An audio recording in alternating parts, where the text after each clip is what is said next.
Everybody was kung fu fighting. Those kids were fast as lightning. In fact, it was a little bit frightening. On this Halloween night, it's hard. And it's a target. Is it Jean Claude's abs? No! Is it Mitch Moody's beer belly? No! Is it Evan Moody's groin after a night at a jiggle joint? No! It's Nothing Worthwhile presents Van Dammit, a podcast about Jean-Claude Van Damme. On today's show, we will span the universe for the latest news on our favorite 80s action stars. If that isn't enough, we will return back to our guy, Jean-Claude Van Damme, as Gru and I will reminisce on 1993's Hard Target, directed by one John. Woo! Let's bring him in, our resident Van Dammeologist, making his home in Coconut Creek, Florida. Andrew Gruthius, happy Halloween to you, my friend, and how the hell are you? To you as well. I'm very well, thank you. In this evening, it is 9:35 here in Coconut Creek. An unusual time for us to be broadcasting, but nonetheless, always a true pleasure. All is well here. It is a Monday, which, as you know, means... What does it mean? I don't know.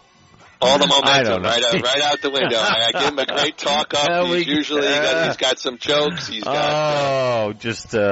Monday is Monday. Monday is Monday. Yeah, that's all I got for you. That's all I got. Do you have trouble getting out of bed on Mondays? Like, I have a slight bit more anxiety. I have trouble getting out of bed. I have trouble getting into bed. I have trouble doing everything. But yes, Mondays are very difficult. Every day is very difficult, but I think that's where we are. Some things we just accept. Okay, well, hopefully, Andrew, talking about Jean-Claude and 1993 Hard Target will ease that anxiety. I hope so. Make all the blues melt away. I certainly hope so. All right, well, you know what, Andrew and I, we talked briefly. Hard Target is certainly a fascinating, at least for us anyway, a fascinating movie to discuss. So today we're going to get right into it. We'll span the universe a bit later on this podcast. Gru, Hard Target, 1993. American action film directed by Hong Kong film director John Woo in his U.S. debut. The film stars Jean-Claude Van Damme, Yancey Butler, Lance Henriksen, and Arnold Vosloo. Ruthless businessman hunting homeless men. Fascinating topic. Hard Target is based on Richard Connell's 1924 short story, The Most Dangerous Game. And Andrew, before we get into it, as always, today's Van Dammit podcast, Hard Target, is brought to you by New Life Center. Still discussing summer specials, making you fall fabulous. Follow New Life Center on Instagram at New Life Center to take advantage of their specials and monthly giveaways. Check out all of their programs at www.newulifecenters.com or give them a call, 602-274-0068. Tell them Moody and Gru sent you and receive a big 15% off your first service. New Life Center, Phoenix Premier Med Spa for Botox, fillers, lasers, aesthetics, weight loss, and hormone optimization. A big Van Dammit thank you to New Life Center. Gru, going into this podcast, have you not seen Hard Target? Did you see it? I'd never seen it. I'd never seen it, but you just threw me a curve because I am very familiar with that story and Most Dangerous Game, and I just realized I knew this movie was familiar when I saw it for the first time, which was Saturday. So I had never seen it before. I was only familiar with it as the one with the mullet, and supposedly among fans, one of the more respected Van Damme movies.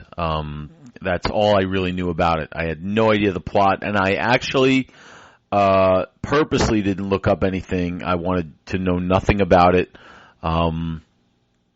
going in, and that's the way I went in. So yeah, so no prior knowledge about this. All right, well then, Gru, you probably will have not hopefully heard any of these things, but a couple of fun facts on 1993's Hard Target.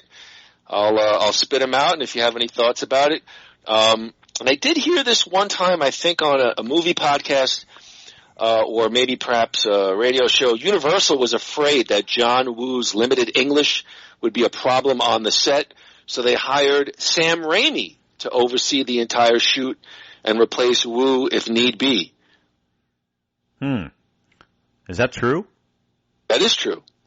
Sam Raimi, who we just broke down, Doctor Strange and the multiverse of madness. They got Sam Raimi on the bench? Yes. That's wow.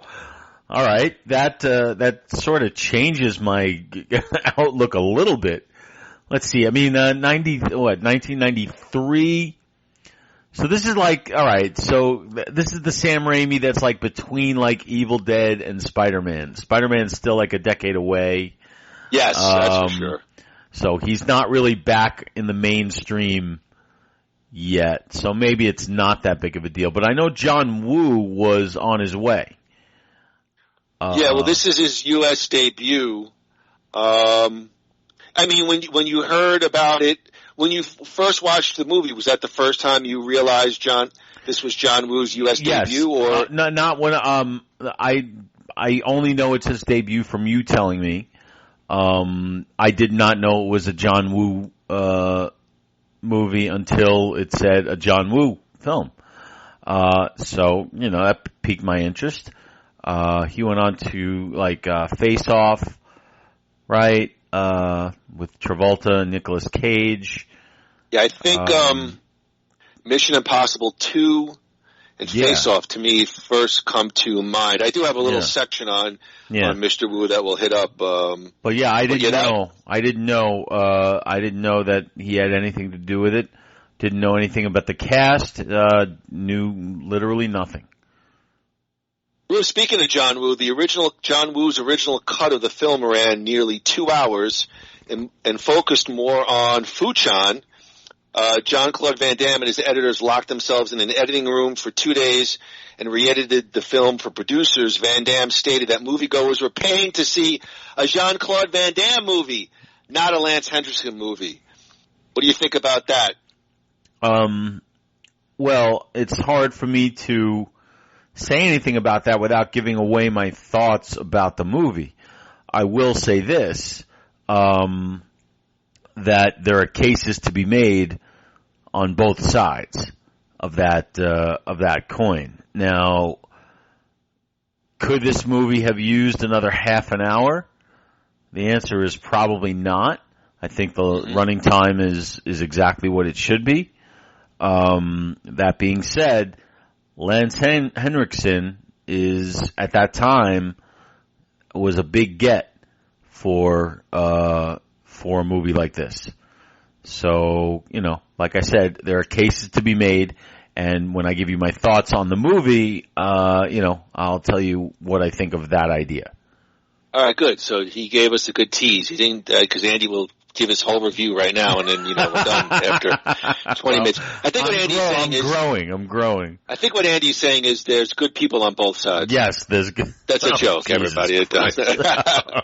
Well, I did watch one YouTube video on Hard Target, and the guy talked about Jean-Claude being a bit of a diva on the set here. And now, this is like perhaps, again, I don't know if I'm hitting the numbers correctly, his seventh, maybe his eighth movie. I'm not saying all majors. I'm feeling like he's getting into sort of the sweet spot.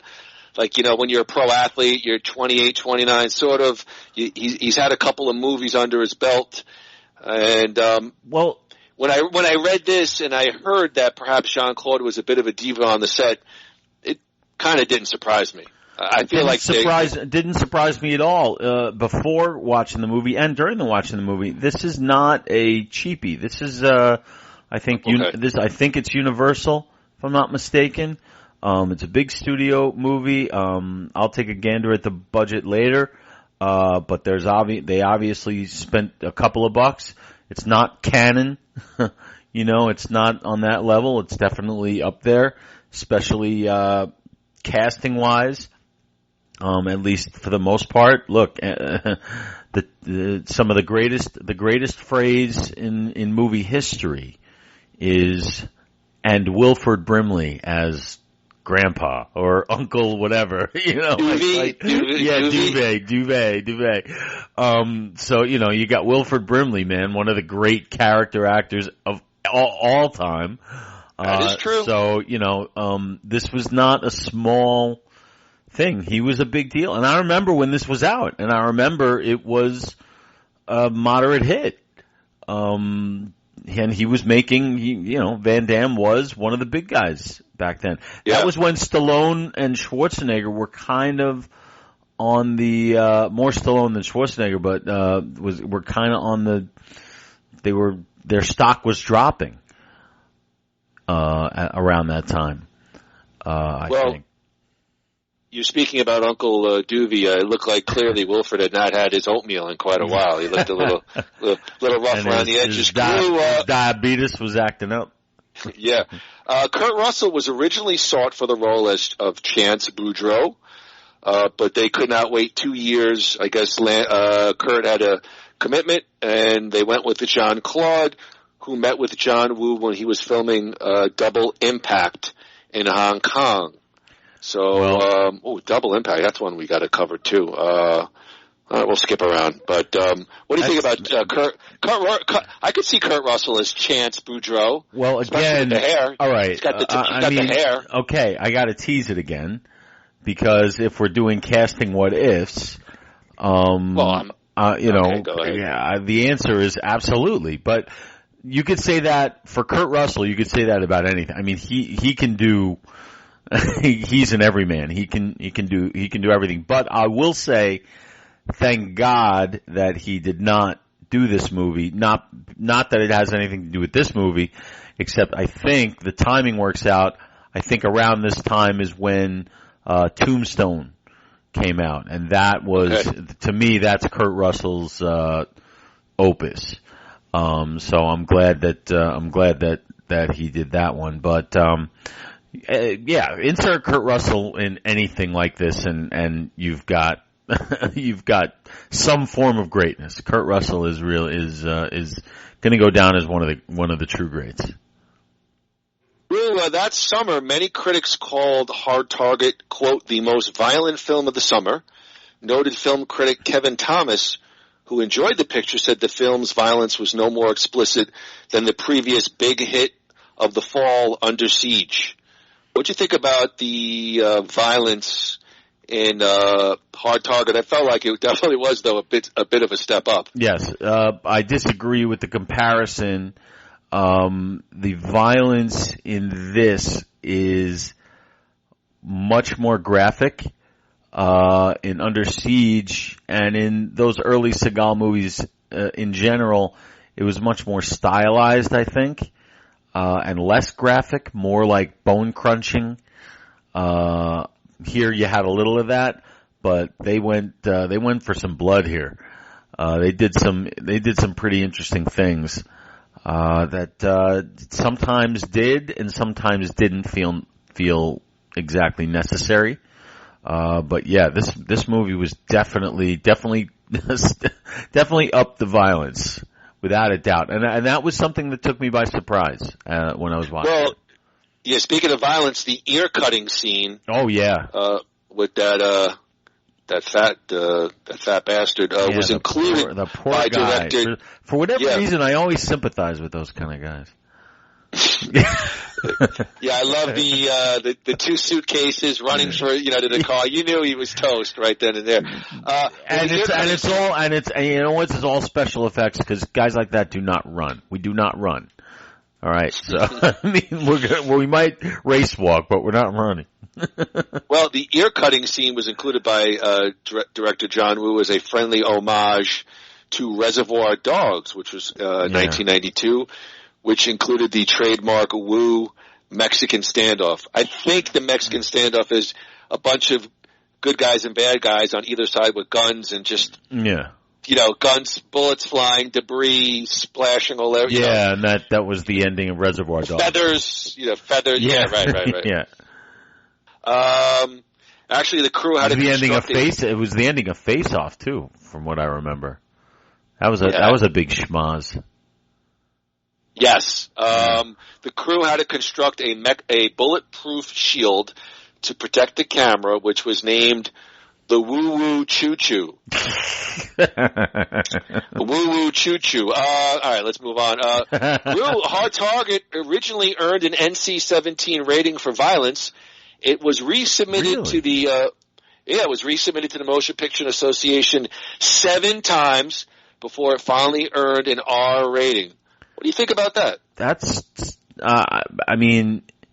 It's definitely a hard R, but I've seen,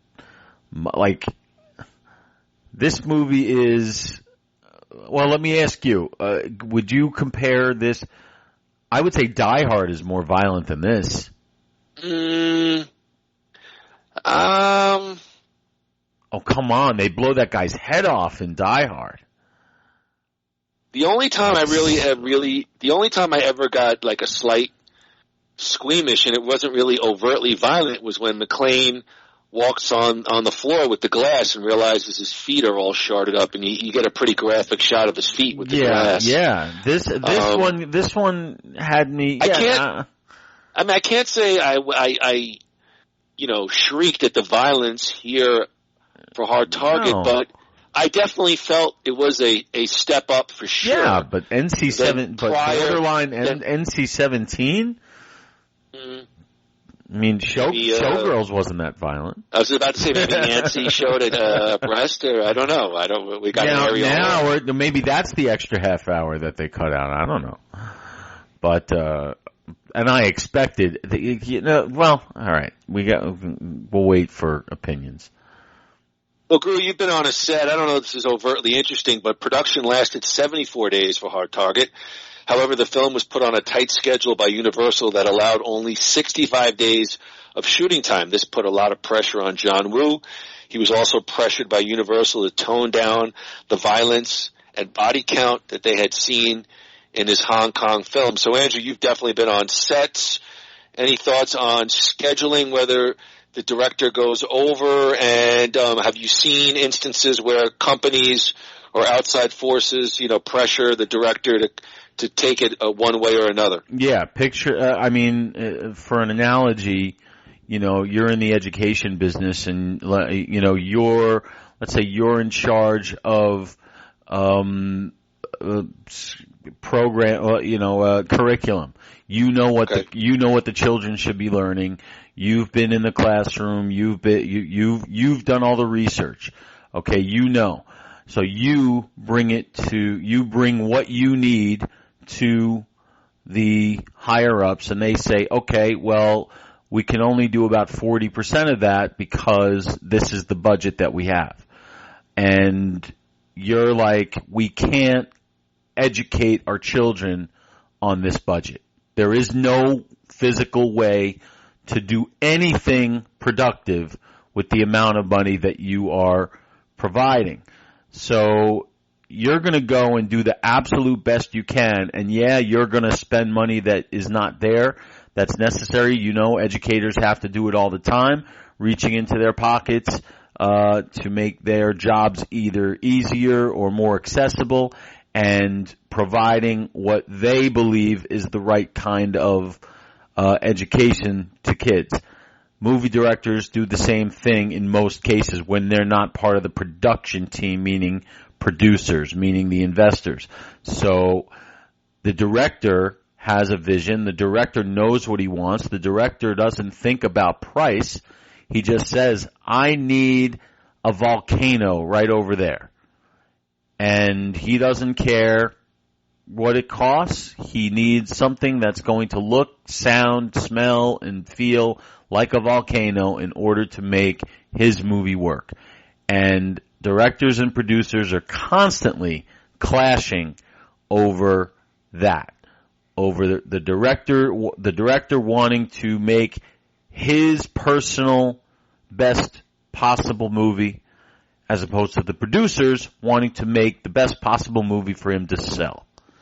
And that's and so they will always clash on that. And definitely a guy like John Woo, who brings his own brand of movie making to America for the first time, is definitely going to have to clash with people who are spending the money. Sorry, long answer to a short question. Andrew Gruthius, NBC News. One to grow, huh? Take it from Andrew, like, you go, hey, give us an example on a movie set. He's like, a heart-wrenching, like, in education. I had it like a tissue. I was like, that happened to me last Tuesday. No, but, yeah, I could just see, like, John Woo, like, screaming in Japanese and Sam Raimi translating. He wants a volcano over there, effer, and make it happen. Yeah, I mean, you know what you need. You know what you need to do the job that you want to do. You don't want, it's your name. It's John Woo. It's going to be a John Woo film. That means that his name is attached to it. So directors feel that they have the right to make it however they feel it needs to be made. And to a most extent, they're right. It's the producers that hire them for their reputation, for the kind of movies that they make. And guess what? You get, if you want it, you got to pay for it. So that's, so these directors, the good ones like a John Woo or Quentin Tarantino or these guys, you give them what they say they need. That's a lesson that I learned out there. You give the pros, if the pro says that they need it, you give it to them. Okay. You were talking about John Woo. Chuck Pfarrer, I think, wrote the screenplay, or he was in a producer. He had the story take place in New Orleans to give an explanation for Jean-Claude Van Damme's accent. I love crap like that. I love shit like that. Are you kidding me? How's the gumbo, Chance? Oh, it's so crappy. Here's 20 cents. Wait. Let me finish my... All right, go ahead. Yeah. Okay. Fortunately, director John Woo loved the setting of New Orleans, as he wanted to make the movie look like a Western. This Gru was John Woo's English language directorial debut. This also marked the first big Hollywood studio movie to be helmed by an Asian director. I mean, come on, I was not the least surprised that they had it in New Orleans to kind of give clearance to Jean-Claude's, still pretty strong accent. Well, the reason I was trying to intercut in, are you telling me that his accent is supposed to be a New Orleans accent? Well, because apparently so. Listen, I mean, from the get-go, exactly that's some of my commentary about the movie, that it goes out of its way to try in like a Scorsese type way to use the setting as kind of a character. You know what I mean? I can agree. Yeah, so I don't know about Scorsese, but the way that he does, this movie tries to do, and I get it and I see it. It just, the genre doesn't, to me, the kind of movie this doesn't really call for it, unless there's one big thing that makes it sink or swim that I don't want to reveal yet. Yeah. I'm interested to hear. Yeah. Hold it for the final. Yeah. The character Van Cleef was named after actor Lee Van Cleef. He played a sadistic antagonist in The Good, the Bad, and the Ugly. I think it was one of those spaghetti westerns. Yeah. Okay, so we talked about Van Damme. So I guess my final item in terms of this segment was one of the difficulties for director John Woo was dealing with the star power of Jean-Claude Van Damme, who exerted a lot of control over the project, from script approval to filming to final cut. This I have heard even prior to the movie, to this podcast. Van Damme would insist on having one of the cameras focused on his muscles at all times. Wu complied, but never used any of the footage. Van Damme would also delay filming because he was often on a phone negotiating new projects. I heard that as well. Despite the difficulty, Wu did not regret working with Jean-Claude, calling him a, quote, quite interesting guy, and actually preferred the experience of filming in the United States over working in Asia for some years to come. We did talk a little bit about Jean-Claude, but we get it right from the mouth of the director. Jean-Claude Van Damme, comma, diva.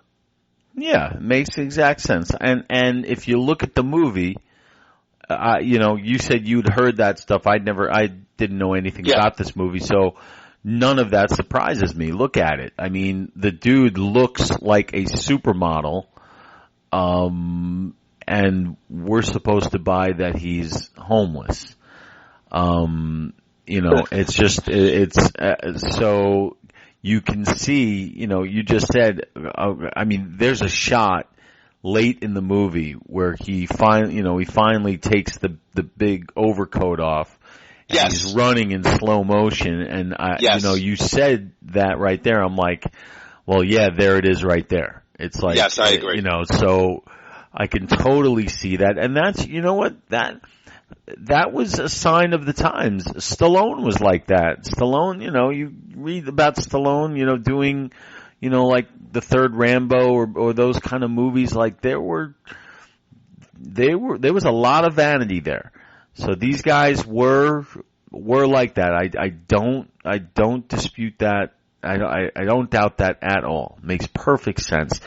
Van Damme was hot at the time, as far as box office. You mean as an actor or just as like his body and his shape? Oh, both. Look at him. Oh, okay. For Christ's sake. I mean, Jesus Christ.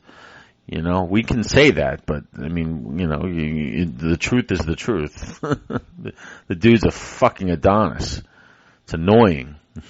I don't know how to feel about that, folks. But you know exactly how to feel about that. You know damn well. Gru, Hard Target's runtime is 1 hour 37 minutes. Gru, let's take a look at the cast. We've already mentioned a couple of people. Of course, there's Jean-Claude Van Damme as Chance Boudreaux, Yancey Butler as Natasha Nat Binder. Yeah, I don't understand. Can you explain something to me?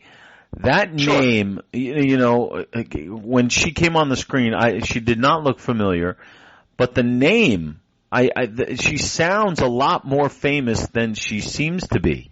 Does that make sense to you? I looked her up. I haven't seen her in anything. So did I. But I've heard that name over and over again over the years. I've definitely seen other projects with Yancey Butler. It looked like she had a nice run, but a lot of TV work and some supportive stuff. Mm. But we talk about sweet spot. I mean, I thought she was quite beautiful. Oh yeah. Absolutely. Yeah. But yeah, you're right. She's gorgeous. It almost feels like this might be the high point. Again, I don't have her entire filmography in front of me. Because when I looked at like Lance Henriksen and Arnold Vosloo, who had some big runs, I looked at Yancey and I was like, I don't know if there's enough there to kind of comment a little bit further with Gru. Of course, we have Lance Henriksen as Emile Fouchon, Chuck Pafara as Douglas Binder, Arnold Vosloo as Pick Van Cleef. That was a fun role to watch. Willie Carpenter as Elijah Roper, and Cassie Lemons as Detective Marie Mitchell. Gru, we talked a little bit about Lance Henriksen, born May 5th, 1940. He's really known as a lot of his work in a lot of movies, science fiction, action, horror. Excuse me, Gru. He was in some television series as well, Millennium, X-Files. Let me read just a couple of these movies because I'm not saying they're major roles in all these films, but quite the filmography. Dog Day Afternoon, Network, Close Encounters of the Third Kind, Alien, the Right Stuff, Terminator, right? The Terminator, Jagged Edge, Aliens, On Dangerous Ground, Alien 3, Super Mario Brothers, Hard Target, The Quick and the Dead, Powder, Tarzan, Scream 3, Alien vs. Predator, When a Stranger Calls, Jennifer's Body. Grew quite the career for Lance Henriksen.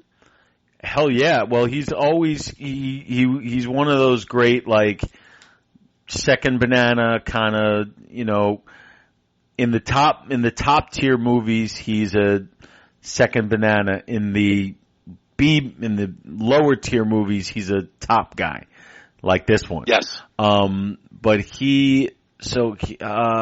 was that last movie you said? Jennifer's Body? No. Before that. When a Stranger Calls? The last couple. Aliens vs. Predator? Yes, he was in that? Yes, I didn't see it. He was in that? Yeah, they try to connect Aliens vs. Predator, which is the much better, in my eyes. Andy liked Requiem, but I liked AVP better because he plays Charles Whalen, and there's the connection that Bishop was a Weyland-Yutani android, so the androids were built out of his likeness. Wow. All right. Yeah, Lance Henriksen is a big get. And his performance is terrific. He really is good. I really enjoyed, he chews the scenery a lot, which is what the villain has to do in a movie like this. And he's really good at it. And I think that I would say, as far as like, is this his only main villain role that he's had? Has he had a role that he was like the main bad guy or the main or one of the main leads? And you know, he's usually lower. That's a good question. I know he had an interesting role. He was like the hero cop in a horror movie about a guy who he was a cop. He put him away, and he was electrocuted. Oh, Shocker! No, it was the other one. It was the same story. The horror show it was called, where the guy comes back to life. Yeah. But Henriksen is he's still around, isn't he? Yeah, I think he's getting a bit older. It looks like after 2009, the filmography slows down. I think he's done some voice acting work on animation. Grew, any familiarity with Arnold Vosloo? No, you're telling me that you are. He was really good. I really enjoyed him. He and Lance Henriksen make a really good tandem here. I really enjoyed, but he did not seem familiar to me. Yeah, I knew him he's Imhotep from the first, I think, 2 Mummy films. Brendan Fraser, he plays. I didn't see those movies. And then I think at the time they were kind of like straight to cable, but he did Darkman 2 and Darkman 3. I think he took over for Liam Neeson. He took the Darkman movies, which were very interesting, very creative. I only saw the first one, so. Yeah, he was in Blood Diamond, G.I. Joe, The Rise of the Cobra. He was in the TV series Bones, and he was on the fourth season of 24. He was really good. He was really good in this. I really enjoyed his physical mannerisms. He had some really cool moves with he did something with the gun or with the something he did a good job. I liked him in this. Yeah, he did. I thought the signature shot with Wu, who we'll talk about real quick, was him and Jean-Claude were back to back loading the guns, but by that thin wall. That was a cool shot. All right, Gru, of course, any review of Hard Target would not be complete without acknowledging its director, John Woo. Gru, John Woo was a Hong Kong filmmaker known to be an influential figure in the action film genre.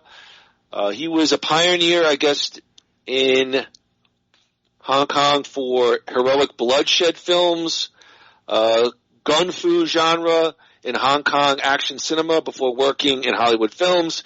He is known for highly chaotic action sequences, stylized imagery, Mexican standoffs, frequent use of slow-mo. You get all of that here in Hard Target. Allusions to film noir and Western cinema. Actually, as I'm standing here, I'm looking out my window and I see three doves passing the window. Gru, listen, I'm not going to I didn't know too much about John Woo. Hard Boiled, I've heard of. That's a big Hong Kong action movie. Hard Target, Broken Arrow, 1996, Face Off, 1997, and Mission Impossible 2000. But, John Woo was a pretty big name in the 90s and early 2000s. Gru, any additional thoughts on Mr. Woo?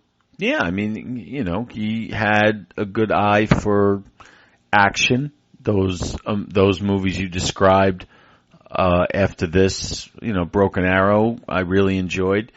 His movies, if you look at them, they're very slick. They all look good. They all, there's not much grit to them. Very stylized, which I think hurts this movie a little bit. And I'll talk about that in a second. But, Face Off, I remember enjoying a lot. So did I. Broken Arrow as well. I know Mission Impossible. I've never seen Mission Impossible. I've never seen any of them, and I've heard nothing but great things about all of them. So, is he still around? Is he still doing stuff?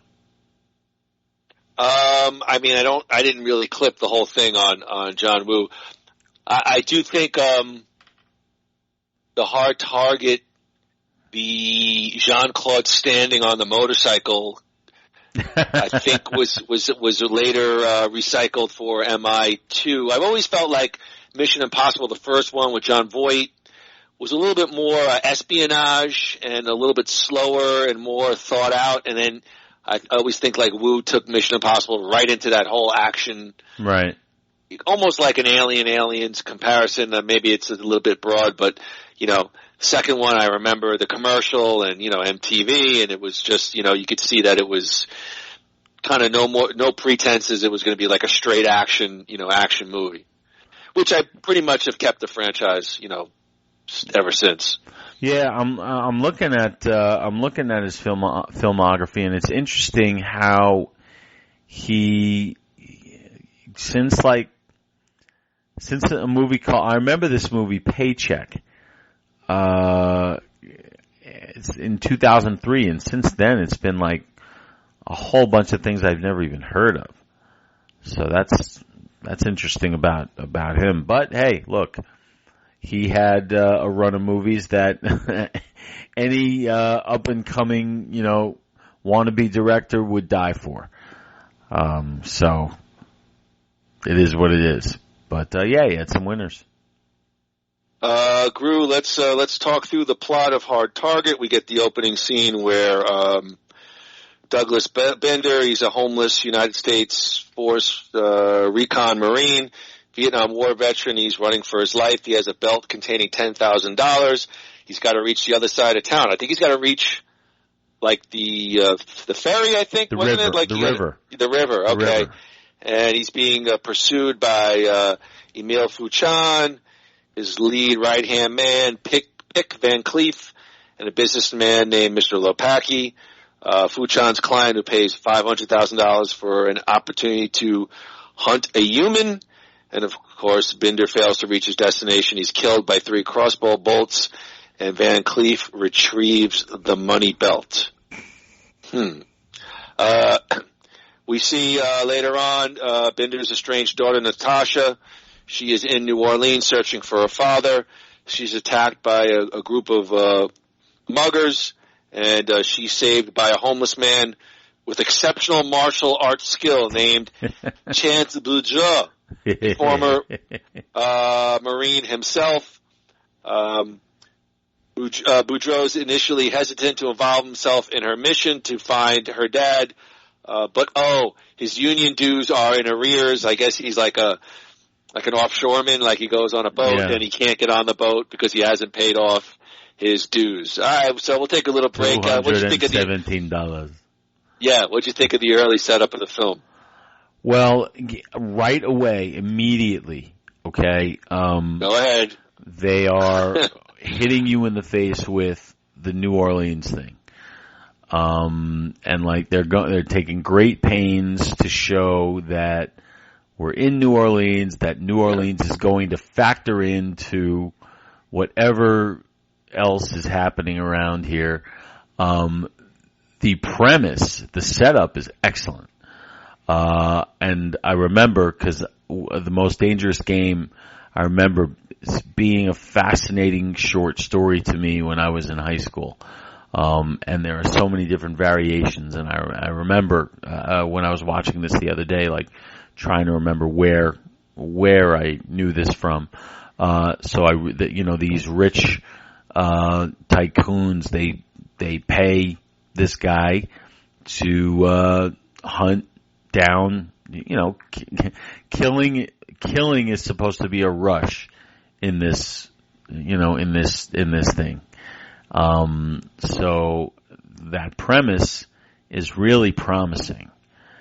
And unfortunately, it all falls apart.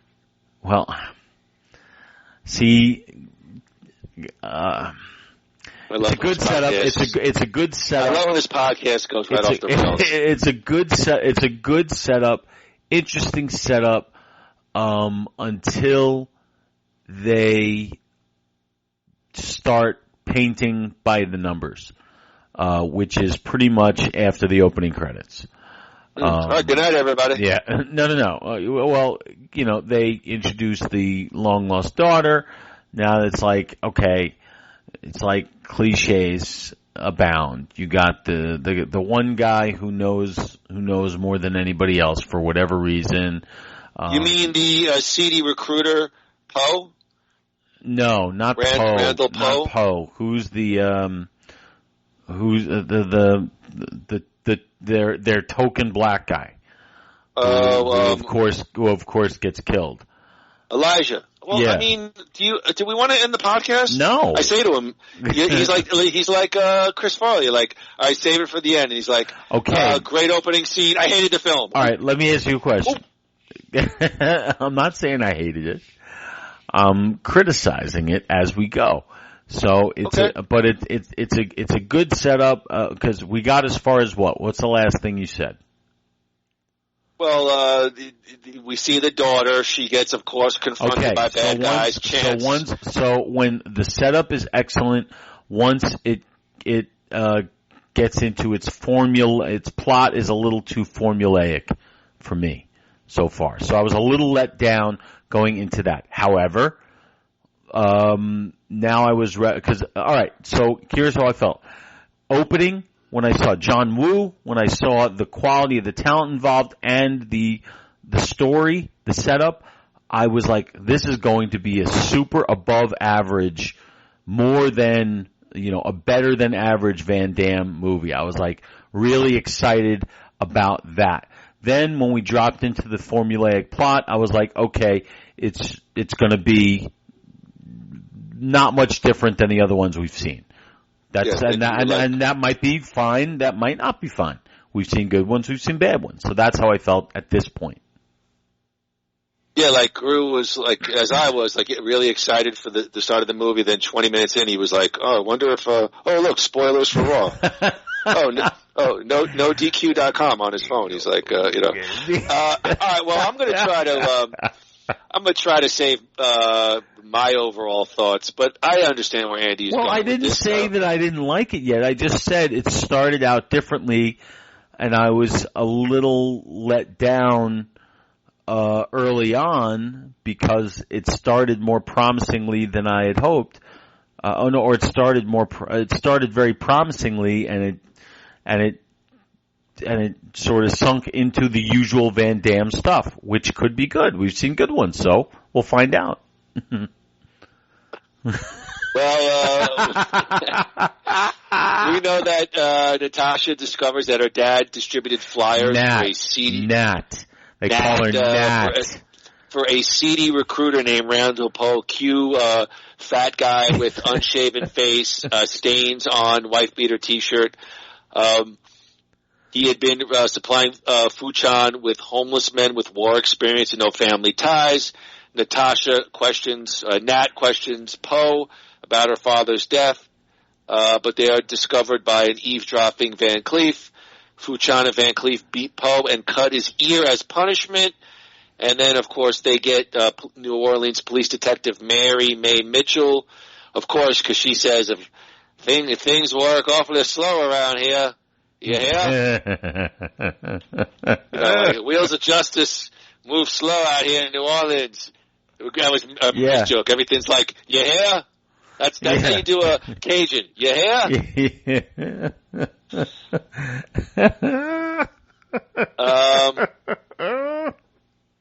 Then, of course, Chance Boudreaux goes on his own investigation. He searches there was a fire. They claim that the man's body was burned in a fire. He finds his additional dog tag, which was pierced by one of the crossbow bolts. Van Cleef's henchmen subtly ambushed Boudreaux and beat him unconscious to scare him and Natasha.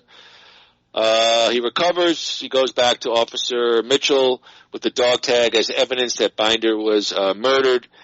With the investigation getting closer, Van Cleef and Fuchan decide to relocate their hunting business and begin to eliminate loose ends. The medical examiner apparently was in the bag with Fuchan and Van Cleef. He's executed along with Poe. Then they recruit Boudreaux's friend, Elijah Roper, who we've seen earlier in the movie. Elijah. God damn it.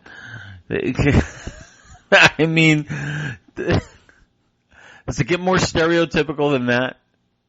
Seriously. Yeah. Yeah. Did you feel that this movie was, I mean, that was kind of the least of my criticisms. Like the tropiness of it.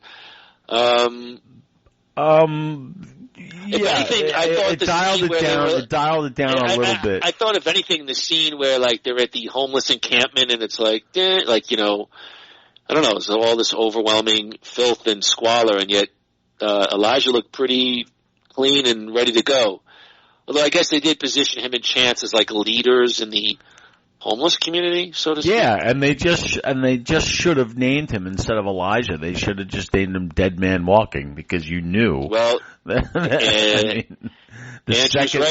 second he walked on screen and we realized which character in this formula he was going to be, we knew that he was a goner.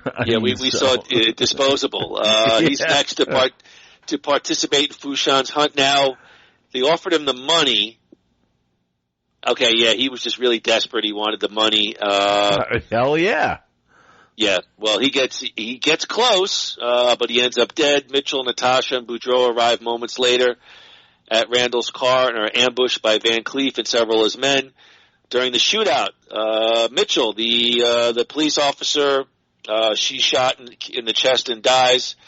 Boudreaux, with a little pistol, somehow knocks off a handful of mercenaries and escapes with Nat. Fuchan and Van Cleef assemble their mercenary team and 5 hunters to continue the chase.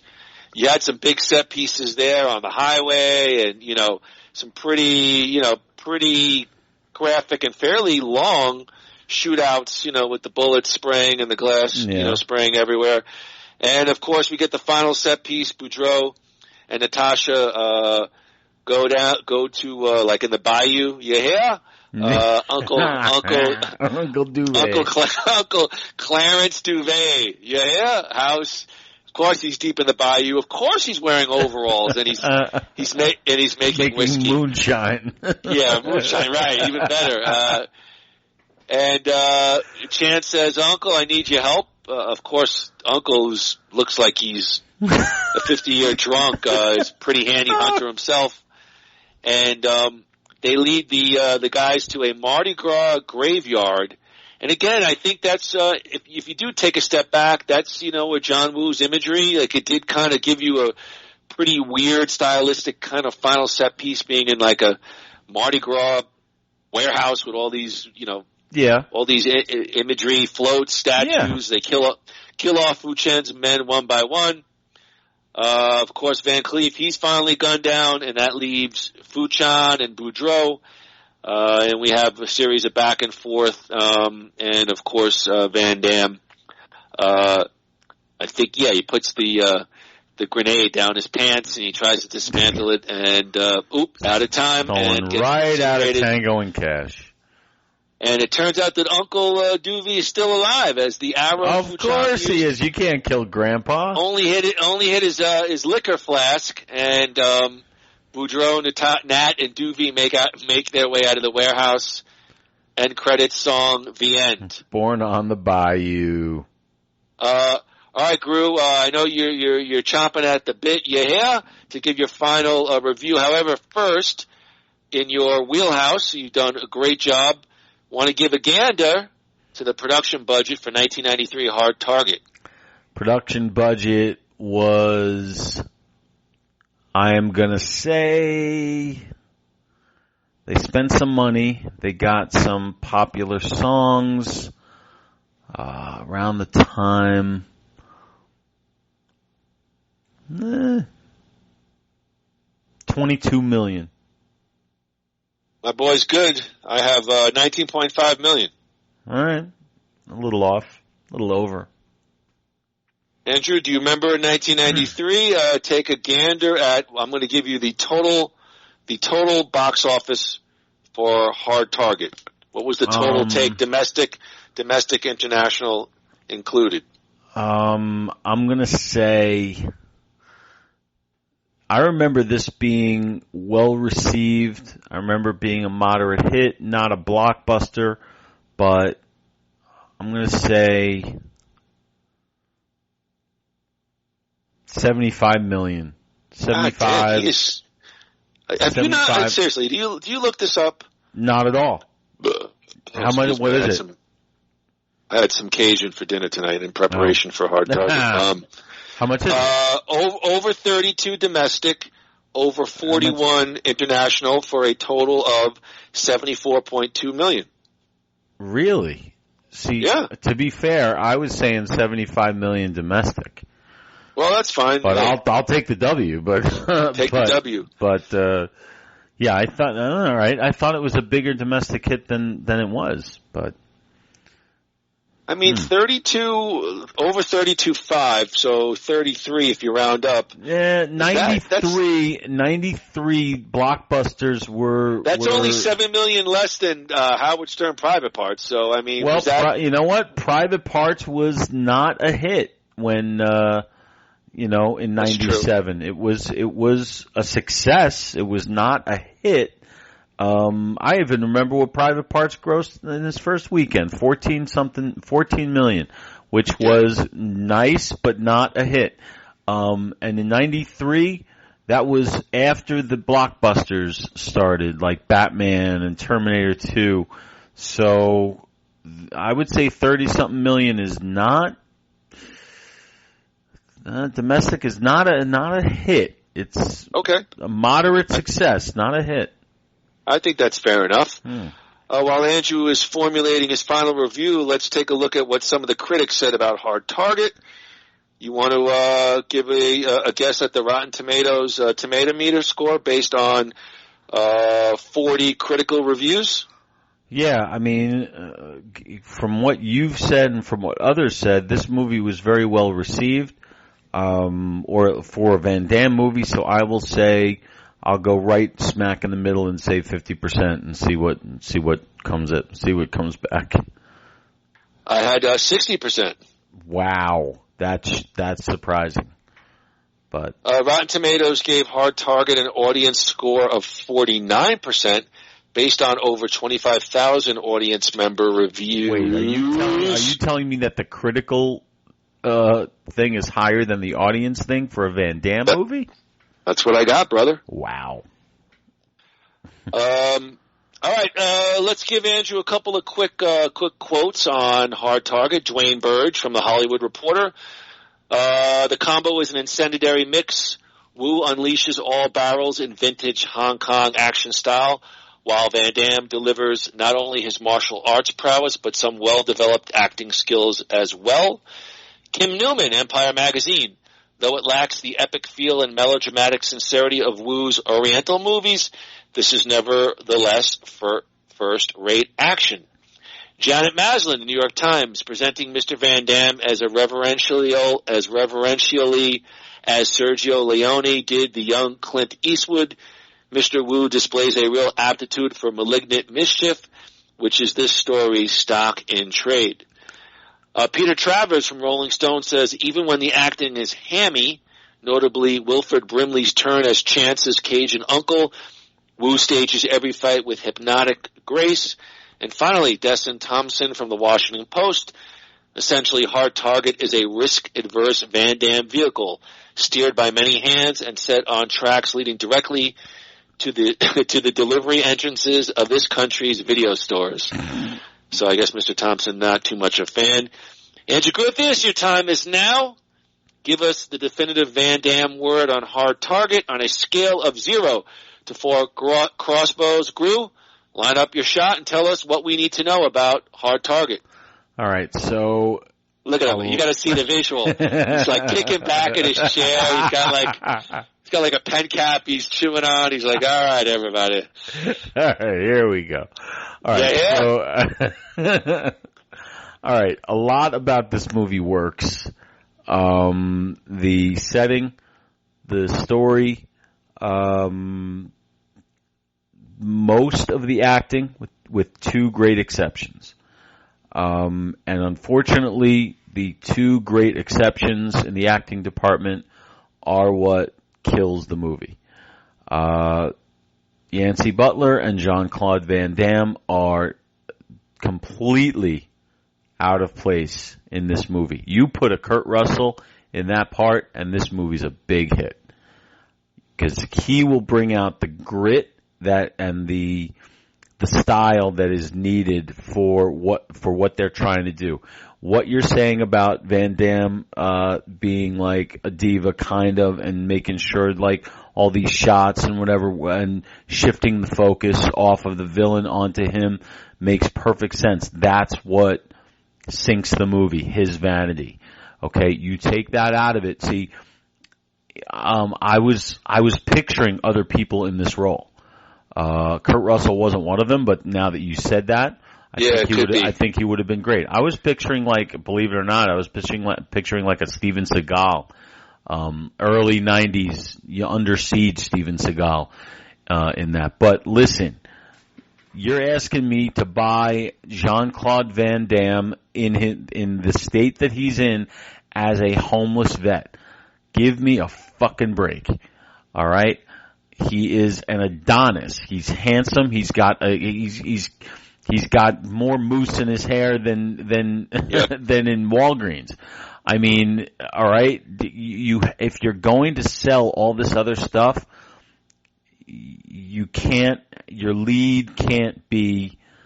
You can't put all this other baggage on the shoulders of a lead. It's just in the wrong movie. And Yancey Butler, forget about it. Go ahead. Yeah. I'm raising my hand. Go, please. Yeah, thanks, buddy. That's so sweet. Why do they do that? Why do they do that, though? Why not ugly him up? He's got a Don Johnson stubble. He's got like a J. Crew shirt, like a beautiful blue baby blue. Sleeves rolled up? What fucking homeless guy has his sleeves rolled up? It's incredible. Why not at least go there and try to make it believable? You're 1,000% right, and that, to me, that offsets, what the other parts of the movie are trying to do. Lance Henriksen is almost trying to overcompensate. Well, guess what? If you're going to have a guy eat the scenery like he does, your lead has to be some kind of foil. There's no chemistry. There's nothing there. Van Damme and Yancey Butler bring nothing. Really? Except okay. No. I just I wasn't interested in anything, and everything was just so obvious. And they just, even ending the movie with Born on the Bayou by Fogerty, they're trying to be hip, and they're like I don't know. It's like they're trying to be something. They don't know what kind of movie they want it to be. Do they want it to be a cheesy canon 80s style action movie, or do they want it to be a modern day thriller? Well, they can't have both. And did you notice that evidently nobody lives in New Orleans? Like literally, like with the shootouts? No, there's nobody there. There's nobody anywhere. Look at any street. We've been to New Orleans. You've been to New Orleans.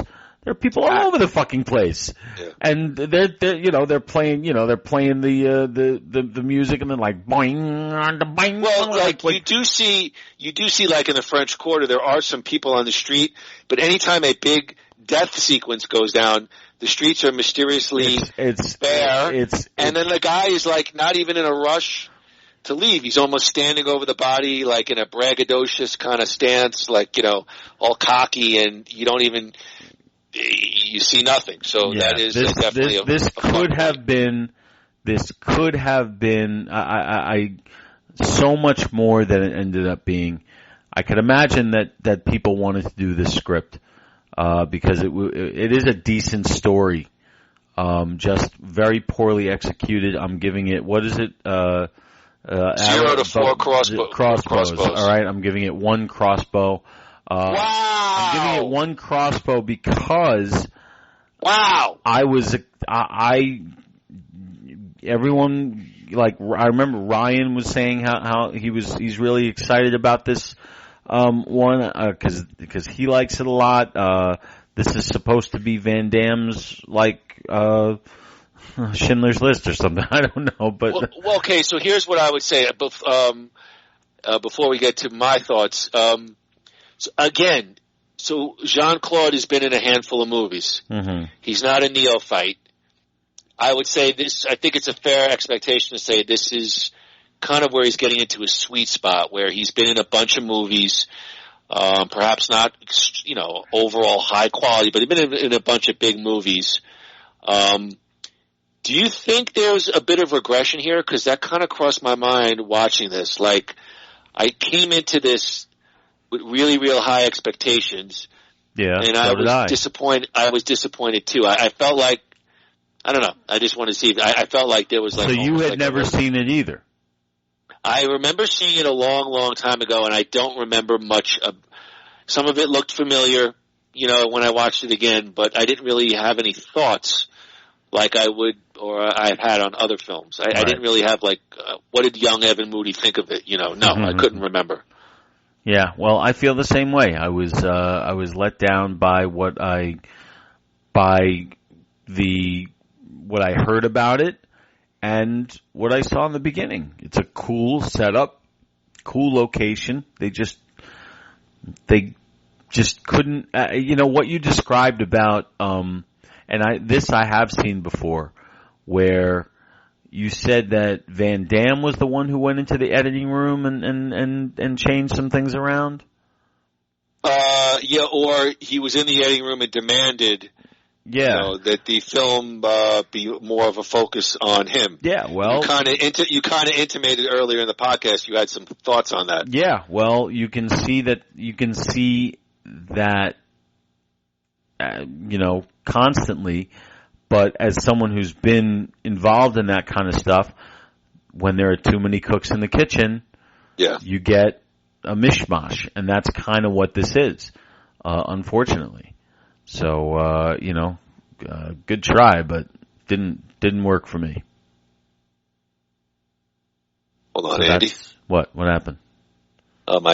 Hold on. Here we go. Okay. All right. So 1 crossbow. Yeah, one crossbow for really striking out hard. Like, am I going to say if you're asking me if it's a better movie than, like a Kickboxer or even a No Retreat, No Surrender, the answer is yes. But you have different expectations from different kinds of movies. And I agree. So I expected much, much more from what they had to make this movie. That's why I scored it so low. Well, I'll take it from here, and I can't really disagree much with Andrew. I did like some of the aspects of the John Woo direction. The shot in the sort of more of a chop-socky style. We got a lot of slow-mos. Actually here, in this movie, I found that this is just a little funny aside. We actually have a fund the police demonstration. Yeah. I was like, whoa, we really know times have changed. Damn. You know, I thought there was some decent rapport between Van Damme and Yancey Butler. Oh. Lance Henriksen is typically his great self as the over-the-top villain. Almost Nick Cage-ish. I mean, towards the end, It's just so over the top with the yelling. How many times did he yell "son of a bitch"? Like he kept saying "son of a bitch" over and over and over again. You know, some interesting visuals. The underhand gunshot was really cool. Yeah. And I did think this was the most violent of the Van Damme films so far. Absolutely. What I didn't like, I'm going to be honest. Maybe I'm a wuss, but hunting human beings, uncomfortable premise for me. It's not something that, I was a little uncomfortable even with, a 93 sort of over-the-top action film. You know, Gru, there's something magical about a homeless encampment that tugs on the heartstrings. I thought this movie at some points was a little cruel, and a disheveled Wilford Brimley looking like this is a late paycheck, Oh, I love that guy. I'm assuming this was towards the end of maybe Wilford's major movie run, but I can't really disagree with anything Andrew said. I mean, I was just so stuck on Van Damme as a homeless guy, and I mean, like he knew everybody in town. They gave him free gumbo. No way. Stubble. No effing way, Ganji. No effing way. I told you not to use the. And I think here's the other thing, and this may be blasphemy. Looking back on John Woo's first U.S. movie, I agree. It's a better movie, but I wanted to be blown away by the visuals, and I wasn't. I wasn't. There you go. To me, that's the whole thing. You get a lot of slow-mos that are unnecessary. You know, the three doves, and again, at the time, maybe it was like so cool because he's first opening into the American market, but yeah, I think it's trying to be something that it's not. And you don't do that. If you want New Orleans, you have to film it like New Orleans, and there's a grit that is dirty. not there. Yeah. You got to be dirty. You got to feel like sweaty when you're in New Orleans, like, and you don't. You feel like look how well groomed he is. Nobody's that well. No groomed. crap. I know, right? Nobody's that well groomed in New Orleans. You know, like people wearing suits or sweating through the suits. I mean, it's just the type of city that it is. So you just don't buy it. And when you don't buy it, like it becomes a joke. And this is not the type of movie that works if it's going to be a joke, like a Kickboxer or those kind of movies. It's not that. And it's a shame because I think really the supporting cast, like you said, Lance Henriksen, really carry most of the good points of the movie. So I gave it just 2 crossbows, and I was disappointed, and I did feel it was like a dip for Jean-Claude, I don't know, early on, watching those early Van Damme movies, I was actually heartened because I said to myself, and going into this, this podcast, I was the first to admit I was not a major Jean-Claude Van Damme fan. Those early movies, he can emote, and he's not a terrible actor, and I still say that here, but yeah, I was really disappointed in Hard Target. He doesn't even do anything here. Yeah. As far as acting. There's no, I was almost rooting for a romance between the two, even though that would have been completely cliche. Would have given him something interesting to do. Or someone interesting to do. Yeah, well, they do hint at a romance between Chance and Nat. I can't believe you just said that. I mean, and are you like, are you really You sound buying like that? you sound like a You mean Hard teenager. Target? Like chance of Hard Nat Target? going out. Yeah, Hard Target 2, Chance and that. Yeah, There was a Hard Target too. Yeah, I have no idea. I don't know anything about it, but yeah. Well, all right. Listen, disappointed. Hopefully, better things are ahead for Jean-Claude. Gru, you want to get to our final segment? yeah, what's our next Van Dammit? Do we know? Well, don't we say it at the end of the show? Oh yeah, okay, yeah. okay. I forgot. What? All right, let's move on. Gru, before we drift out of here, let's check out the latest news on our favorite 80s era action stars. It's time for Van Dammit, Spanning the Universe. Van Dammit, Spanning the Universe.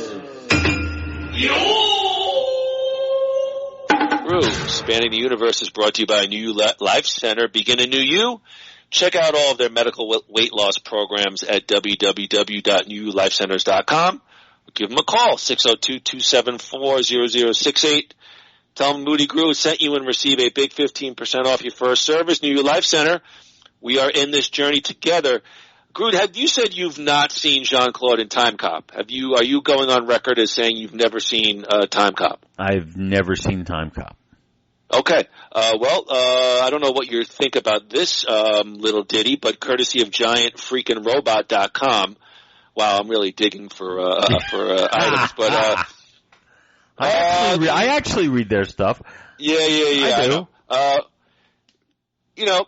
Time Cop to some people may be considered Jean-Claude's best movie. We'll debate that sometime later in the podcast. Okay. I am so sorry. What?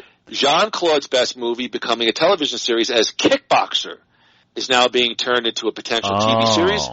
It appears that a series is being developed based on one of Jean-Claude's best movies, Kickboxer, and the showrunner tapped to lead the series through the development process has ties to the Fast and Furious film franchise. According to a report by Deadline, Jean-Claude Van Damme's Kickboxer franchise will be turned into a new television series entitled Operation Kickboxer, with Gary Scott Thompson of the Fast and the Furious fame leading the show. The original Kickboxer movie debuted in the theaters 1989 and helped propel Jean-Claude into a megawatt action star. The original Kickboxer film spawned 7 sequels, although Van Damme did not appear as his character Kurt Sloan in many of the official sequels, only co-starring in 3 of them. The new series will be produced by Todd Garner of Mortal Kombat fame. Well, of course, Todd Garner. Yeah, well. With production Garner. hopefully starting on Operation Kickboxer sometime in 2023. It will be interesting to see if Jean-Claude appears in this new adaptation or not. The show is confirmed to be keeping in line with the martial arts theme, but incorporating espionage into the mix, where viewers will discover Kurt Sloan's brother has been cemented into a global conspiracy. Gru, Jean-Claude's last big acting job was a voice actor in the animated movie Minions, The Rise of Gru. Hey. Gru, what is your thought on Kickboxer as a potential TV series?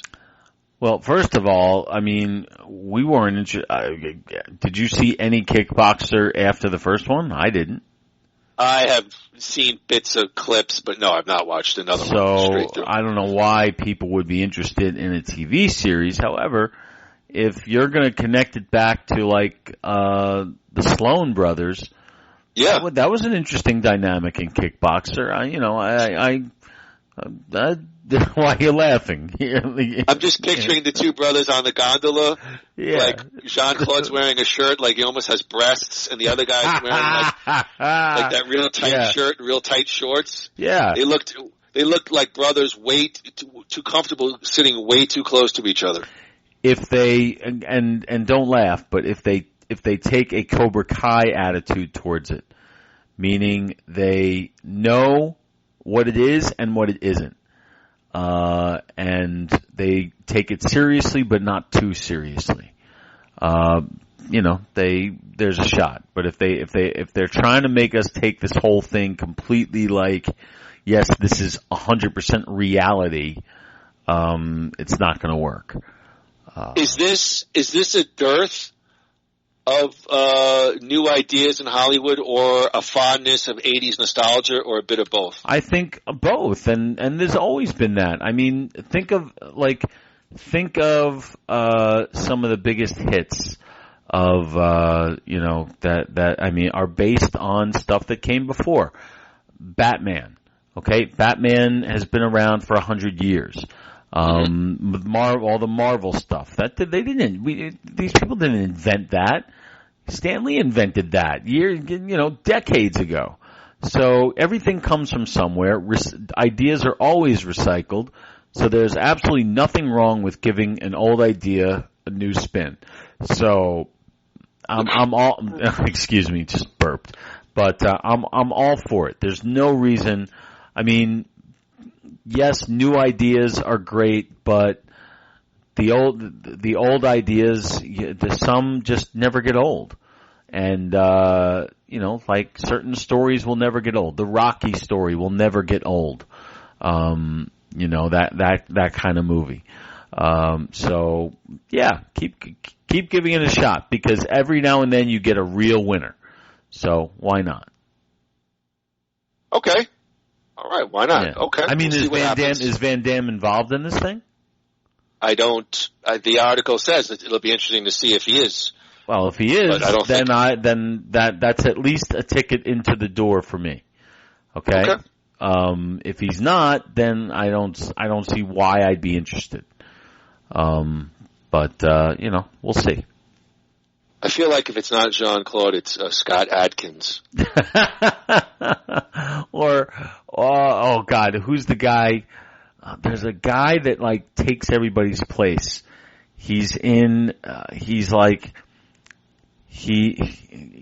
when there's a hit movie and then they do a direct-to-video sequel. Yeah, like the generic the main star doesn't do it, so he there was a sequel to Black Hawk Down or something, and the original guy wasn't in it, so it was this guy, and he did it for something else. Maybe it was Slapshot or something. No, that was Stephen Baldwin, but yeah, that's you don't.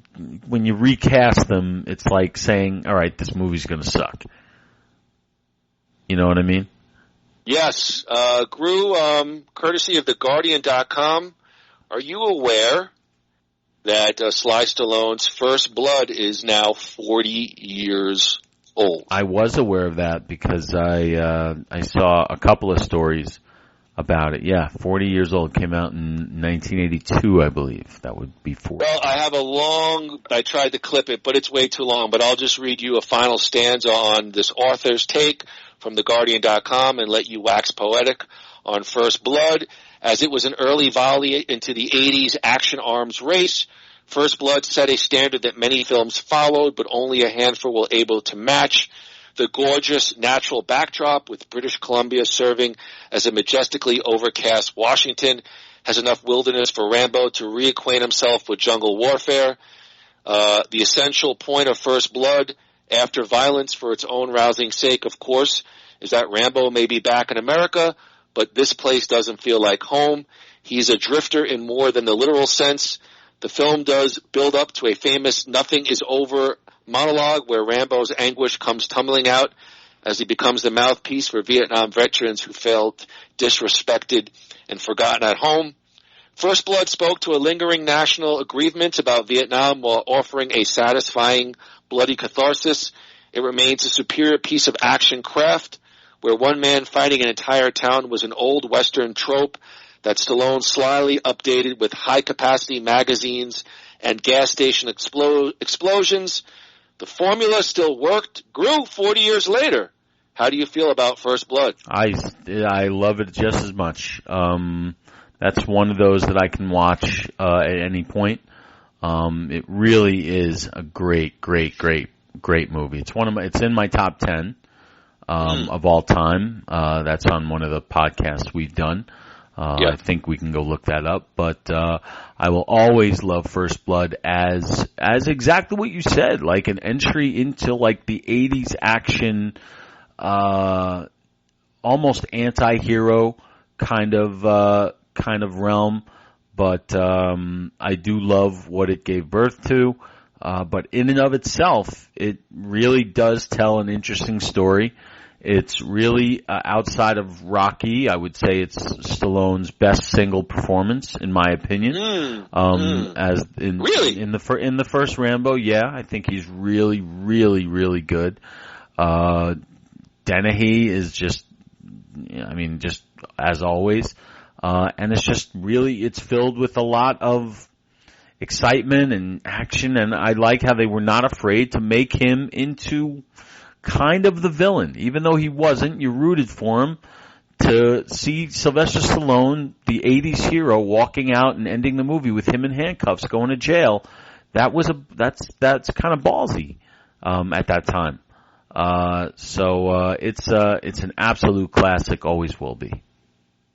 Was there not a different ending filmed as well? Yes, because the book ended with, I've read the book. The book ended with, I believe, Troutman, Richard Crenna's character, killing Rambo.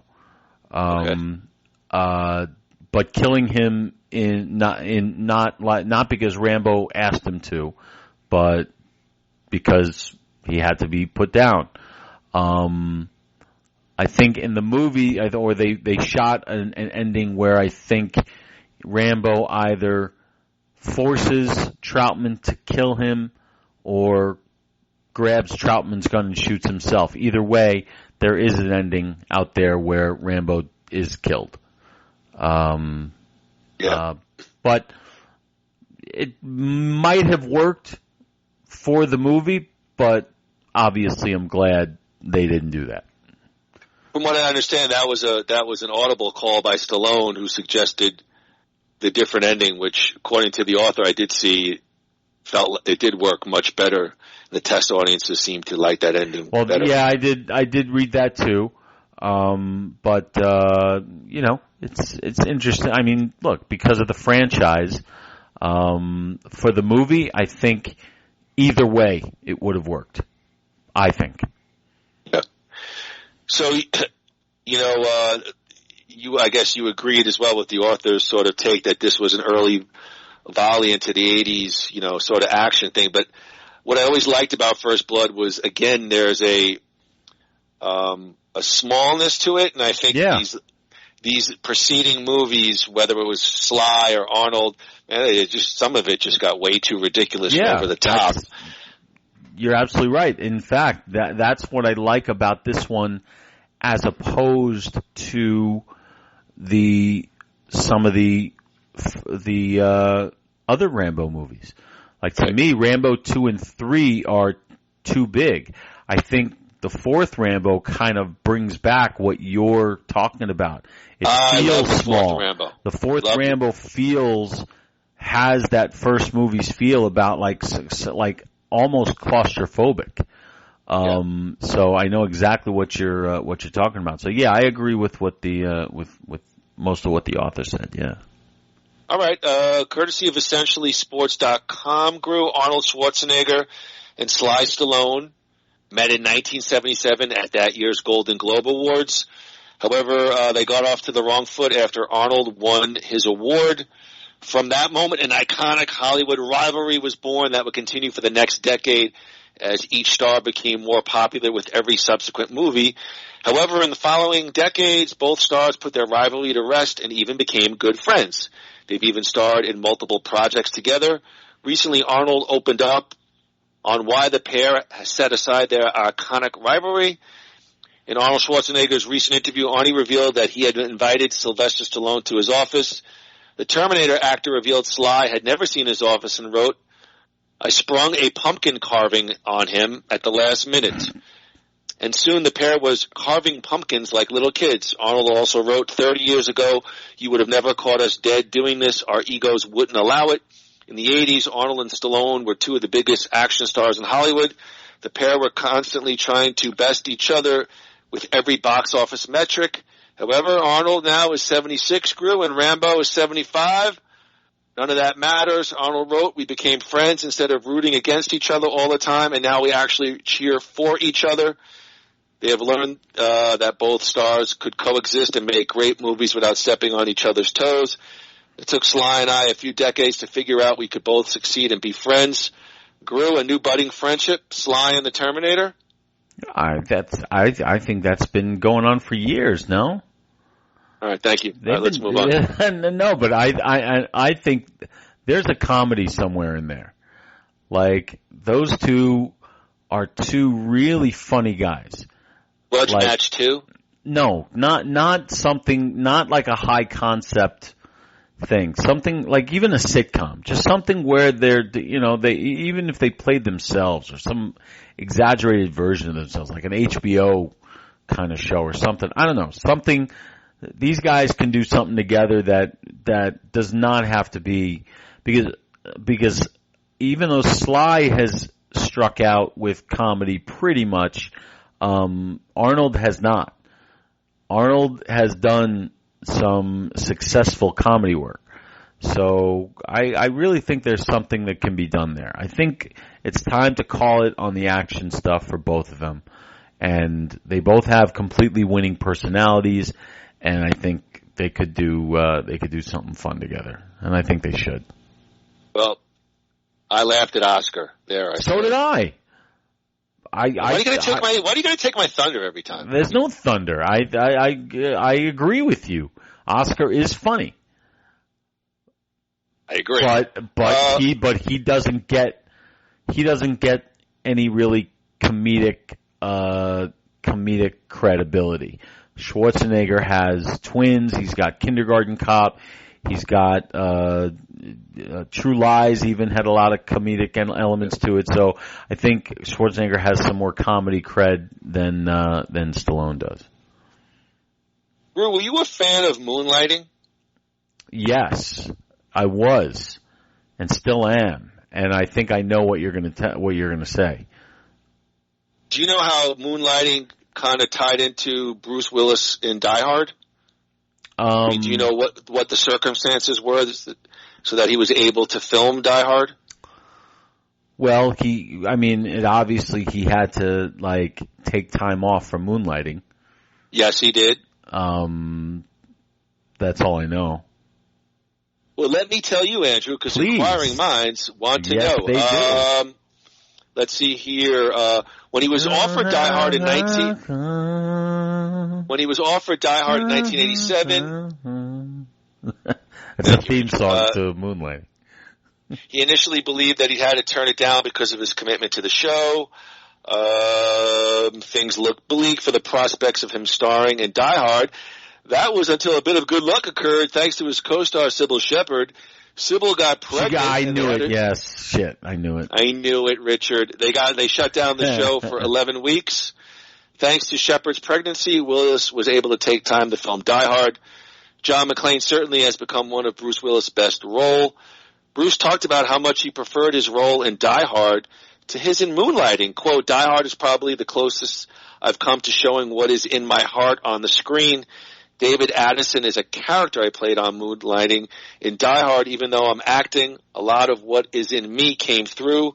I really wanted to play a vulnerable guy.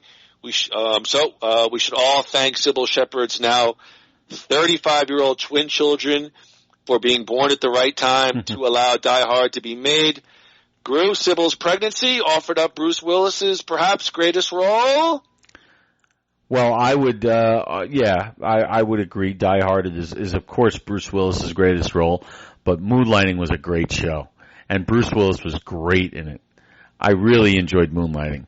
Did Moonlighting take a bit of a turn when they finally had them kiss? Like, I feel like when I was a kid, I watched, and they had really amazing chemistry and sexual tension, and then I think when they finally kissed. I don't know why I don't have anything concrete, but I remember as a kid I was like, it was like the gig was up, like we've reached. Yeah, I guess, but I don't remember All right, look, I'm just vamping here. If you ask me for any storylines about Moonlighting, I couldn't tell you one. I just remember enjoying when I watched it, the chemistry was great, like you Yes. said. And it's nothing I ever watched religiously, but I really enjoyed watching. Really, Bruce Willis was incredible in that show. And they both were. And I loved Booger from Revenge of the Nerds, and Curtis Armstrong. Curtis Armstrong. And the secretary, she was in a couple of things. So, it's, Moonlighting was great. But yeah, I did know that her pregnancy did, force that shutdown that enabled him to shoot that. I just completely forgot. So thank God. Cause what would Die Hard have been? Stallone would have been in. Or no, Stallone turned it down, I think, didn't he? I don't know. We'll ask Ryan. We'll have to ask Ryan. Ryan, we need some clarification on that. We need clarification. Yeah. Plus, I was very disappointed in the Billy Joel Big Man on Mulberry Street episode of Moonlighting. I remember that. I do remember that. It's like a Busby Berkeley musical. You know what I mean? I kind of liked it when they did the fourth wall stuff on that show. Like it was like a novelty. I don't know. Gru, our final item this week, action star Jew hater Mel Gibson premiered the trailer for his newest movie, On the Line, co-starring Kanye West. Saban Films and Paramount Pictures will release it in the theaters, on digital and on demand on November 4th, 2022. Film stars Mel Gibson, William Moseley, Aaliyah Soror O'Neill, Paul Spera, and Kevin Dillon. On the Line is summarized by the following. Mel Gibson stars as a provocative and edgy overnight radio host who must play a dangerous game of cat and mouse with a mysterious caller who has kidnapped his family and threatening to kill them and blow up the whole station, all while live on the air. Andrew, let me set it up for your viewing pleasure. La-da-dee, da-da-da-dee. Da-da-da-dee. All right, here we go, Andrew. All right. The trailer for Mel Gibson, On the Line. Go for it. All right, people. Settle in. Relax. Give me a call. This is On the Line. Are you ready? I'm always ready. We're expecting your calls. Talk to Elvis live on air and tell him about all of your issues and problems. If it isn't the greatest radio host. Okay, we got Gary on the line. What say you, Gary?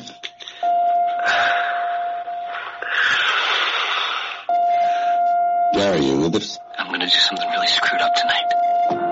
You at home? No? Does the home belong to someone you know?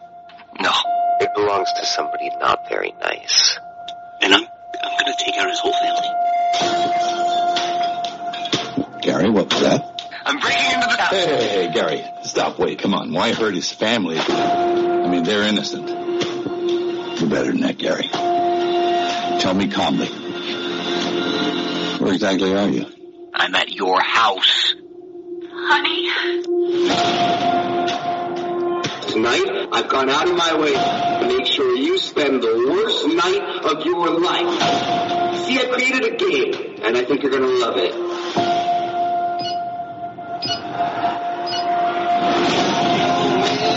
This can still end well. But I don't want it to end well. I don't want to die here.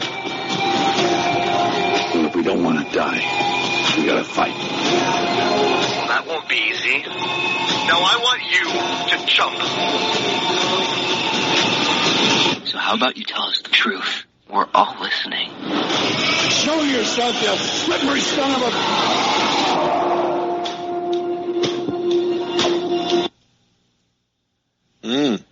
Gru, what do you think? Well, I saw that coming attraction a few days ago. That looks like a good movie. It's definitely an interesting premise. So I have to ask you a question. Go ahead. Now, yes, Mel Gibson is an anti-Semitic At this point, I'm just being kind of funny. I mean, it happened so long ago. I'm just kind of goofing. Okay. But go ahead with your thought. All right. So what's the question? If I am I allowed to see a Mel Gibson movie? Sure. I mean, because if you ask me, if I hear a Kanye West song, I'm gonna want it off. Does that make me a hypocrite? I mean, maybe one's more fresh than the other. I'm not going to get into that. I prefer to stick to the movie. See, the movie to me, actually is a very silly premise, but it looked like they're playing it for real, playing it seriously, so to speak, and therefore I could be interested in that movie. Yeah, they give away. I think it's they give away. It's a premise we've seen a billion times. Killer. Got 40 minutes. Figure out where they are. Little clues, and so we've seen that premise before. But it did look. I'll admit, the trailer did look silly premise. Yeah, they give away a little too much. Like, it would have been interesting to, like, the fact that the guy's in the guy's house. Maybe that would have been something worth saving for for the movie. Well, I think that it moves to the radio station, because if you watch the trailer, no, but I mean, like, they give it away. They oh, okay. Like he says, "I'm in your house." Like, you and me, we both did the same thing. Like, like even though we both knew exactly what was going to happen, but yeah, it looks good. And if it's there was, Mel Gibson is mostly, is doing all these, video on demand movies that, some of which are supposed to be bad and some of which are supposed to be good. And one of them I actually watched, and it was really good. It was called Fat Man. He plays like an offbeat Santa Claus, like a violent Santa Claus. Might be right up his alley.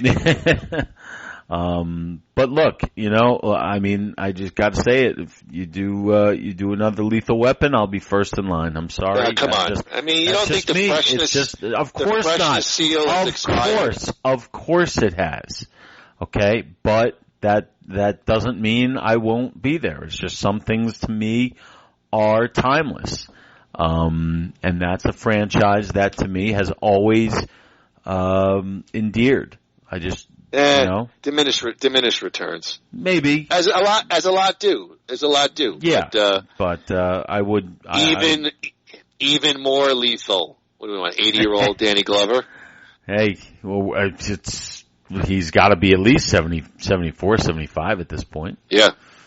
Yeah. So. How old's Mel? Mel's got to be mid-60s, I would say. He's a little bit younger than, like, Stallone and Sly and those guys, but not much. I did read for On the Line, they did cut 15 minutes, so they attack a synagogue. Oh, God. Oh, my goodness gracious.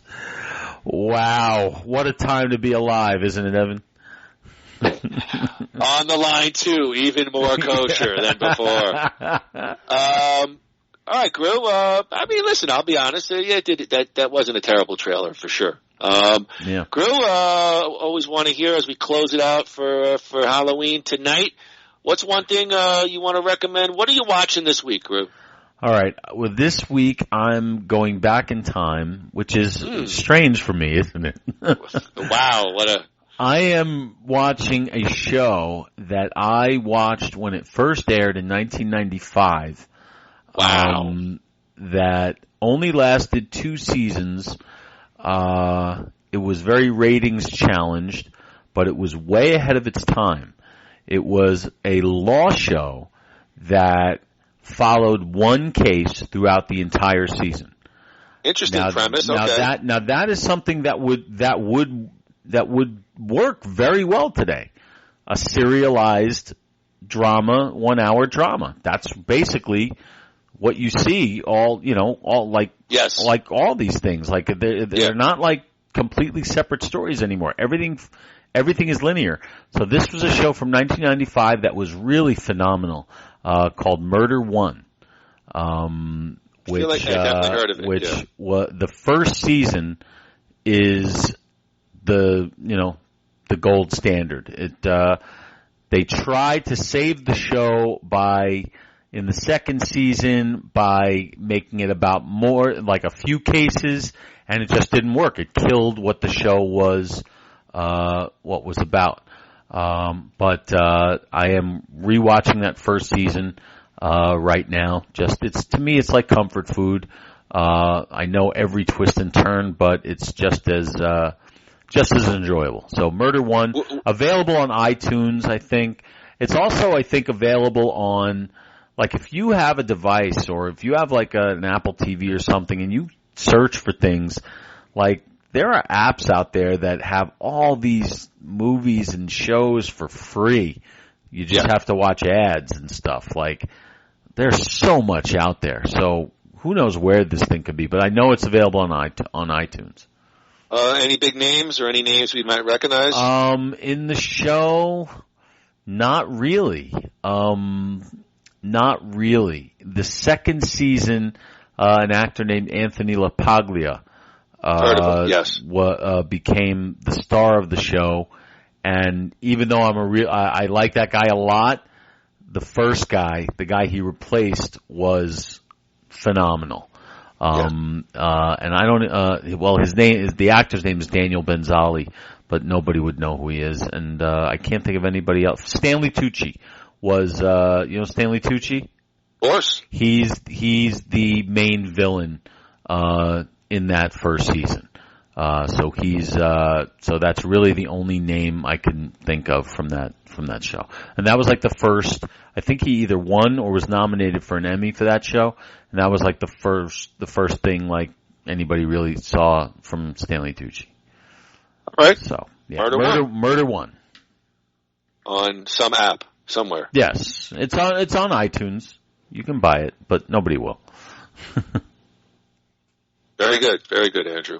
I'm going to give you a recommendation. Oh, Jason Gedrick. You know Jason Gedrick? Yes. Remember him? Yes. Yeah. So he plays a drug addicted movie star who's on trial for murder. And that's the case. That's the show. Are we done now? Can I give my recommendation? Yeah, go ahead. What are you watching? Thank you, Andrew. Jesus Christ, the banter on the show is. You spoke of Apple TV, and actually this really caught me by surprise. Saturday night with the lady,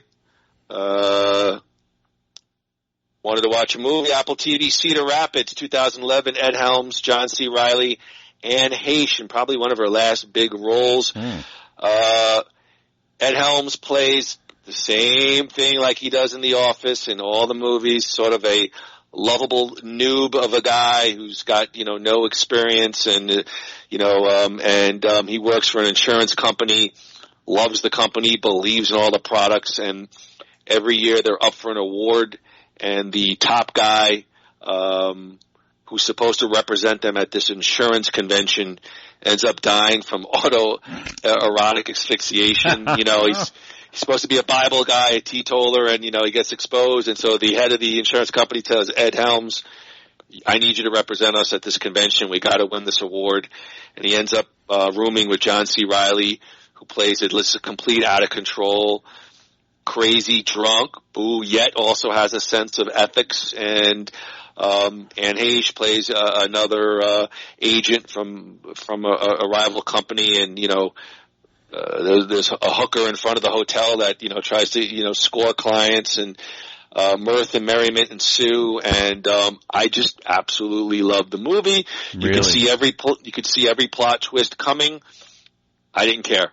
Everyone plays their role really well, and John C. Reilly is just amazing as this lovable asshole of a guy who, fucks it up, but yet has a lovable sense and a sense of honor when it comes to business, and has like a sense of ethics, but he's just an out of control a-hole, and will the company win, which company will win this award? And Ed Helms just really loved it, so fell for that one.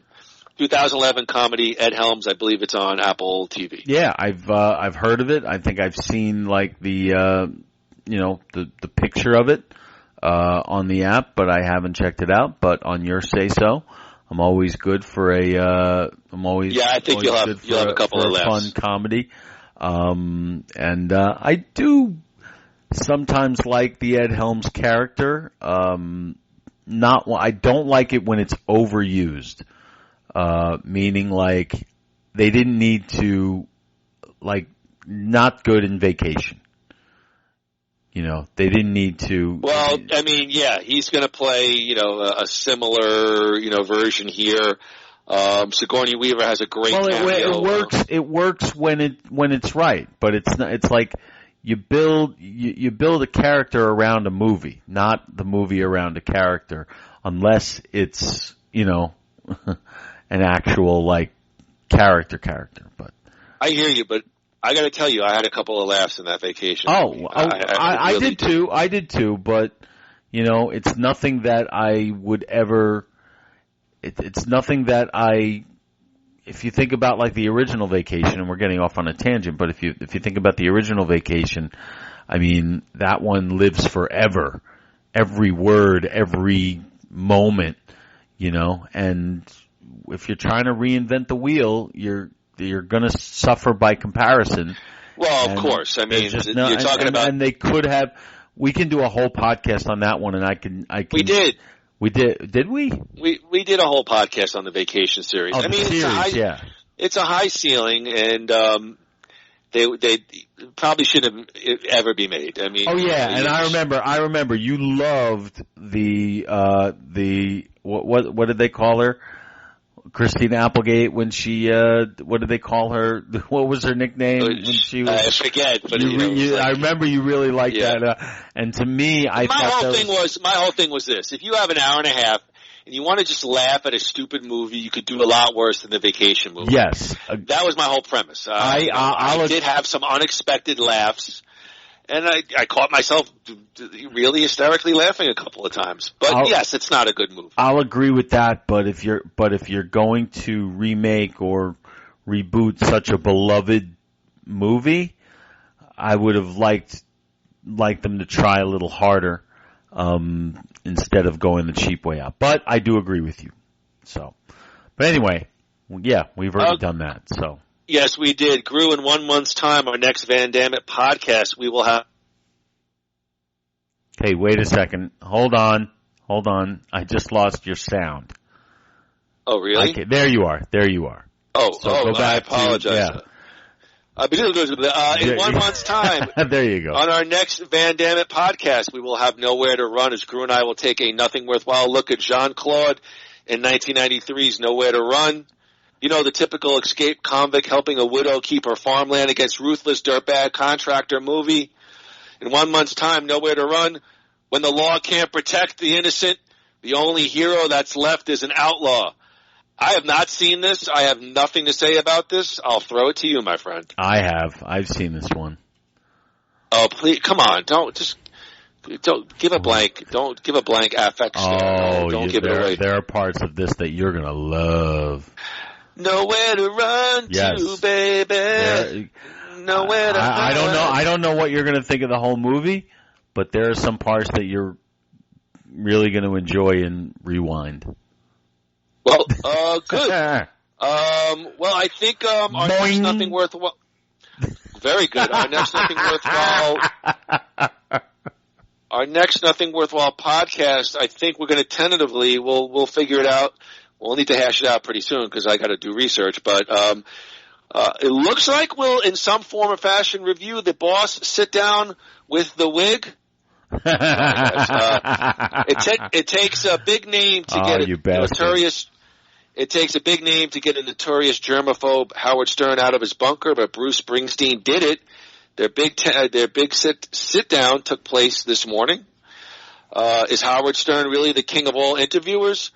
Are we going to learn something new about the boss? It's the Stern-Springsteen sit-down, and it's on Nothing Worthwhile next week. Gru, please don't give us too much, but give us a little tease. Howard Stern scores his biggest get that he ever wanted. Stern-Springsteen. Well, definitely, I'm looking forward to a lot of things about that because, first of all, I'm looking forward to hearing it because I've only heard bits and pieces of it. Well, that's good then. Good. Yeah, because I'm looking forward for the podcast purpose. Looking forward to hearing the whole thing from start to finish. I hear it's about 2.5 hours, which is a long interview. Yeah. I want to see some visuals. I know that we'll probably get some YouTube clips. I want to see what Howard looks like in the studio and like all that. Do you know if they were all in the studio? I don't, but if I'm a betting man, I think Robin was probably still ISD line, but I don't know. That's a great question. And I just have one question. Sure. Did Howard let Gary on the air? He did not, and I did hear the wrap-up show. I did hear clips of the wrap-up show that Gary was like answering stuff like in the back office, like he was listening, and he told I almost cried here, and I knew it was tunnel of love over here, and stuff like that. But I don't believe Gary got on at all. No. Did you really expect Howard to give up any slice of that pie? I would have hoped. I don't think that's going to at all touch upon what our podcast next week. I mean, I certainly didn't. I would have hoped, and maybe. Have you heard the whole thing? I did hear a decent chunk, but no, I did not hear the whole thing. All right, so we don't know, but I'm sure we will. But one thing I am hoping to get from it is a sense that that it's not so formal, and I'm a little pessimistic about that. I kind of like here. I want to walk away from the show saying I can't wait till Bruce does the show again, and I'm a little pessimistic about that. Meaning that will this become a regular stop for him when he does his like Neil Young or McCartney, those guys, or Billy Joel even. They've all been on a few times. Will Bruce be one of those? I hope they have that kind of chemistry. I honestly, in the couple of snippets that I've heard, I did not hear it, but that doesn't mean that it's not there because I've only heard tiny little doses. So definitely looking forward to hearing it, seeing it, and talking about it with you. All right. Same here. It's certainly an interesting topic. That's it for this special episode of Van Dammit. Andrew and I bid you a fond adieu as we say, no retreat! And no surrender. Naksu cow, everybody. Quack, quack.